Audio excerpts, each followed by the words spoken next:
করা হয়েছে, যার মধ্যে ঝাড়খণ্ডের 3 কংগ্রেস বিধায়ক রয়েছেন, তাদেরকে আদালতে পেশ করা হবে। সরাসরি রয়েছেন আমাদের সঙ্গে রয়েছেন প্রতিনিধি দেবাশিস। দেবাশিস, কি আপডেট রয়েছে এখনো পর্যন্ত এই ঘটনায়?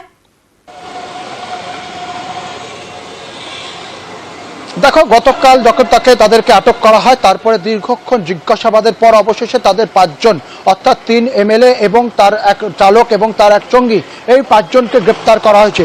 এদের বিরুদ্ধে 420, 120 বি, 171 বি এবং আইপিসি 34 এই ধারা এবং কোরাপশন অ্যাক্টে এদের বিরুদ্ধে মামলা রুজু করে এদেরকে গ্রেপ্তার করা হয়েছে। আর কিছুক্ষণের মধ্যে হাওড়ার যে কোর্ট আদালত রয়েছে বা কোর্ট লকআপ, এই কোর্ট লকআপে নিয়ে আসা হবে তাদেরকে। এবং তার প্রথমেই হাওড়া হাসপাতাল, যেখানে আমরা দেখতে পাচ্ছি বিশাল পুলিশ বাহিনী মোতায়েন করা হয়েছে, এসিপি সেন্ট্রাল, ডিসি সেন্ট্রাল সহ একাধিক পদাধিকারী অফিসার, তারা কিন্তু পুরো বিষয় নিরাপত্তা দেখছে।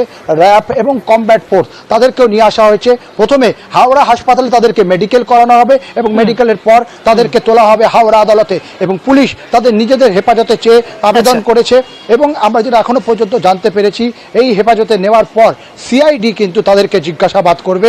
এই ঘটনার হয়তো তদন্ত ভার নিতে পারে সিআইডি। একদম বিজেপির রাজ্য সভাপতি সুকান্ত মজুমদার অবশ্য দাবি করছেন সম্ভবত এই টাকা তৃণমূলের কংগ্রেসের হাত ধরে তা ঝাড়খণ্ডে পাচার করা হচ্ছিল, যা পাল্টা উত্তর দিয়েছেন কুণাল ঘোষ।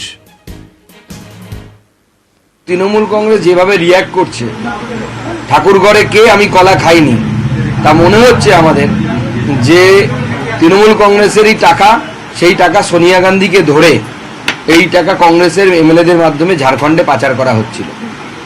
দেখা যাবে এসএসসি বা অন্য কোনো দুর্নীতিতে এই টাকা হয়তো যুক্ত ছিল। আগামী দিনে ইডির হাতে যদি তদন্ত করে তাহলে সঠিক তথ্য উঠে আসবে। আপনার কি সেই দাবি জানাচ্ছেন? অবশ্যই আমরা চাই ইডি বা অন্য কোনো কেন্দ্রীয় সংস্থাকে দিয়ে তদন্ত হোক। সুকান্ত মজুমদার আইডেন্টিটি ক্রাইসিসে ভুগছেন। দিশাহারা দেউলিয়া একটা ট্রেনি সভাপতি। যে টাকা উদ্ধার হয়েছে এক বলতে পারবে অধীর চৌধুরী, কারণ টাকা দেখলেই নানা স্টেটমেন্ট উনি বিশেষজ্ঞ নোটের। আবার অনেকে বলছে যে ওই ঝাড়খণ্ডে সরকার ফেলার জন্য কংগ্রেসের লোকদের ডেকে কারা টাকা দিচ্ছিল যেন, যারা বলছিল এরপরে ঝাড়খণ্ড ফেলবো, তো ওই টাকা বিজেপির কেউ দিচ্ছিল কি দিচ্ছিল না সেটাও তো তদন্ত সাপেক্ষ।